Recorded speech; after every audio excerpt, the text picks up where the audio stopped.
संसद के शीतकालीन सत्र के पहले ही दिन विपक्ष ने बता दिया कि इस बार सत्ता पक्ष के पसीने छूटने वाले हैं। राज्यसभा में जिस तरह से मल्लिकार्जुन खड़गे, जो कि विपक्ष के नेता भी हैं राज्यसभा में और कांग्रेस सांसद भी हैं, उन्होंने बहुत सधे हुए शब्दों में मोदी सरकार को निशाने पर लिया और उसने बीजेपी के अंदर खलबली मचा दी। और उसके बाद बीजेपी सांसदों ने जिस तरह से हल्ला बोल किया, मल्लिकार्जुन खड़गे पर हमलावर हुए, उसके बाद तो मोदी उल्टा अपने ही बयान में घिर गए हैं। अब कहा जा रहा है कि ड्रामेबाजी तो खुद बीजेपी के सांसद करते हैं और मोदी का कहना है कि विपक्ष ड्रामेबाजी ना करे।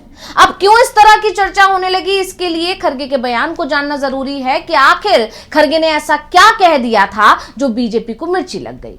क्यों खड़गे के बयान पर पूरी बीजेपी बौखलाई हुई है। और खड़गे का बयान तो सीधा था, लेकिन बीजेपी नेताओं ने जिस तरह से खड़गे को बोलने से रोकने की कोशिश की, उससे यह जरूर साफ हो गया कि सदन के बाहर पीएम मोदी जिस ड्रामे की बात कर रहे थे, वो ड्रामा सदन के अंदर बीजेपी के नेता ही करते दिखाई दे रहे हैं। तो आज हम अपनी स्पेशल रिपोर्ट में बात करेंगे खड़गे के बयान से क्यों बौखला गई बीजेपी। नमस्कार, मैं हूं अंशिता।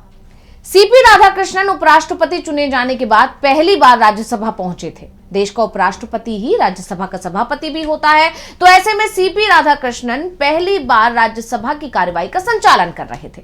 वो राज्यसभा में चेयरमैन की कुर्सी पर बैठे थे, इसलिए जब विपक्ष के नेता मल्लिकार्जुन खड़गे ने बोलना शुरू किया तो सबसे पहले सभापति का स्वागत किया। खड़गे ने कहा कि आप तो एस राधाकृष्णन के हम नाम हैं। क्या कुछ बोले खड़गे, सुनिए। Honourable chairman, I rise today to extend heartiest felicitation on my own behalf and on behalf of all the opposition members on your assuming the august office of Chairman Rajya Sabha. While I had already congratulated you on election as Vice President of India, I again take this opportunity to reiterate the same on the floor of the House. The following says words of Dr. Sarvapalli Radhakrishnan, which in a different way our Deputy Chairman has spoken, but this is a relevant portion I am reading from Radhakrishnan's speech. अब खड़गे के इस बयान को एक तरह से उप सभापति हरिवंश के बयान पर पलटवार करते हुए कटाक्ष के तौर पर भी देखा गया। ऐसा इसलिए क्योंकि राज्यसभा के डिप्टी चेयरमैन हरिवंश ने सभापति का स्वागत किया और कहा था कि 7 दशक से भी पहले सीपी राधाकृष्णन तमिलनाडु से इस सदन के सभापति हुए थे और आपका नाम भी वही है। क्या कुछ बोले थे हरिवंश, सुनिए। 7.5 दशकों बाद डॉक्टर सर्वपल्ली राधाकृष्णन जी, जो तमिलनाडु में जन्मे, देश के सर्वोच्च पंचायत के उच्च सदन के पहले सभापति और देश के पहले उपराष्ट्रपति बने, उन्हीं महान शख्सियत के उत्तराधिकारी के रूप में आज आप उसी महान विरासत और दायित्व को संभाल रहे हैं। आपका नाम भी वही है। अब इसलिए जब खड़गे ने बोलना शुरू किया तो सबसे पहले सभापति के नाम का ही जिक्र किया और इसके बाद जो उन्होंने कहा उस पर तो हंगामा ही मच गया। दरअसल खड़गे ने कहा कि मैं सभापति से अपील करना चाहूंगा कि आप अपने आसन से ज्यादा उस तरफ ना देखें, उसमें खतरा है। आप इधर नहीं देखेंगे तो भी खतरा है। उस तरफ से उनका मतलब सत्ता पक्ष की तरफ था और वहीं इधर ना देखने से उनका मतलब विपक्ष की तरफ था। क्या कुछ बोले हैं खड़गे, सुनिए। सर, मैं लास्ट में ये कहूंगा, सभापति जी, अपनी बात पूरी करने से पहले मैं आपसे अपील करना चाहूंगा कि आप अपने आसन से उस तरफ ज्यादा न देखें, उसमें खतरा है।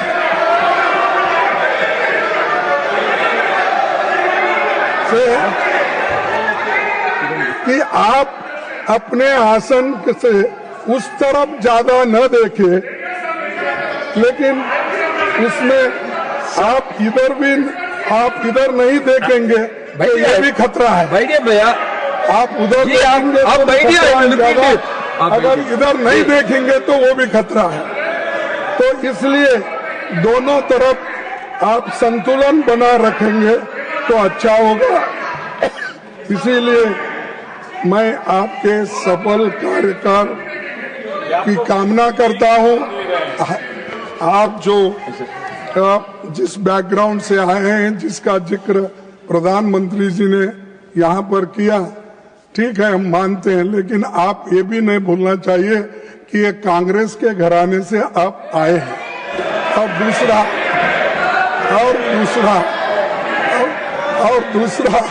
कांग्रेस अध्यक्ष मल्लिकार्जुन खड़गे यही नहीं रुके, इसके बाद उन्होंने सीधे पीएम मोदी को चुनौती दे डाली और मोदी के ड्रामेबाजी वाले बयान पर जोरदार हमला बोला। उन्होंने आक्रामक अंदाज में कहा कि प्रधानमंत्री जोरदार तकरीर करके बाहर आए हैं और इसका जवाब हम यहां देंगे, यानी कि सदन के अंदर देंगे। आपके सफल कार्यकाल की शुभकामना। एक बार सुन लेते हैं क्या बोले थे खड़गे। कि प्रधानमंत्री बाहर बहुत जोरदार तकरीर करके आए और अपना प्रेस कॉन्फ्रेंस करे और हमारे ऊपर भी बहुत इनडायरेक्टली हमला किए, लेकिन उसका जवाब तो हम मुंह तोड़ यहाँ पर देंगे। फिर उसके बाद में जो कुछ था, इसीलिए आपकी शुभकामना मैं देता हूँ। आप सबको धन्यवाद। खड़गे यही नहीं रुके, उन्होंने एक बार फिर सदन में जगदीप धनखड़ को फेयरवेल ना दिए जाने का मुद्दा उठा दिया। आपको याद होगा, मानसून सत्र के पहले ही दिन धनखड़ ने अचानक से रात में इस्तीफा दे दिया था और इसके बाद से लगातार ये सवाल आज भी बना हुआ है कि आखिर धनखड़ ने इस तरह से इस्तीफा क्यों दिया। और इसके बाद विपक्ष ने, खासकर कांग्रेस ने, इस मुद्दे को भी जोर शोर से उठाया था कि आखिर धनखड़ कहां गायब है और धनखड़ को फेयरवेल तक क्यों नहीं दी गई।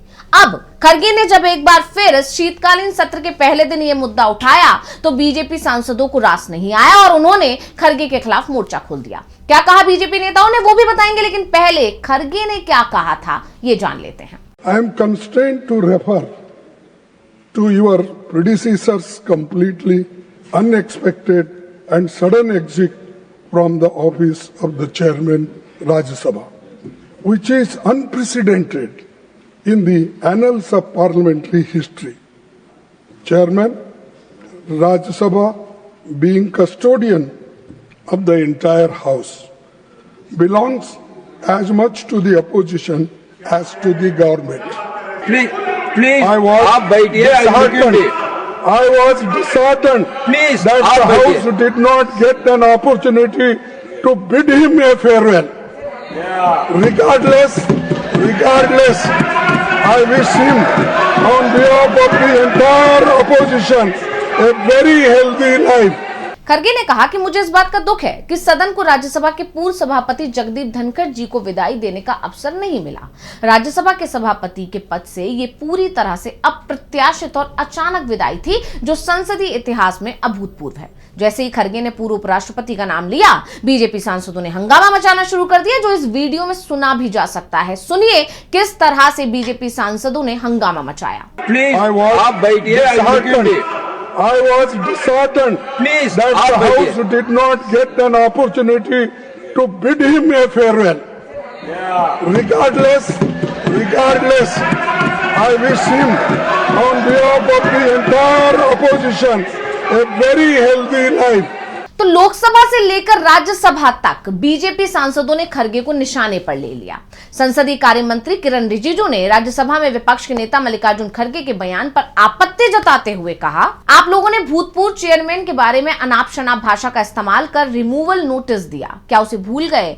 चेयर की गरिमा को आप लोगों ने कितना तार तार किया है, किसी चीफ को रेफर मत कीजिए। इसके अलावा राज्यसभा में नेता सदन जेपी नड्डा भी नहीं रुके। उन्होंने कहा कि जिन बातों का जिक्र मल्लिकार्जुन खड़गे ने किया है, फेयरवेल और अन्य की, वो उचित नहीं। अगर इस बात पर चर्चा होगी कि इधर से कहा जाएगा कि आपने उनको चीयर लीडर कहा था, दो नोटिस दिए थे, आज इन सब बातों की चर्चा का समय नहीं है। यानी बीजेपी सांसदों ने तो अपना आपा खोकर एक तरह से मोदी की बात को गलत साबित कर दिया, या कहें कि मोदी को उल्टा ही फंसा दिया। क्योंकि संसद सत्र के पहले दिन जब पीएम मोदी ने सदन के बाहर जनता को संबोधित किया था, देश को संबोधित किया था, उस दौरान उन्होंने कहा कि विपक्ष ड्रामा ना करे, ड्रामा करने के लिए सदन नहीं है बल्कि पूरा देश खाली पड़ा हुआ है। तो इस पर लगातार पीएम मोदी पर हमला हो रहा है, विपक्ष की तरफ से उनके इस बयान पर आपत्ति जताई जा रही है।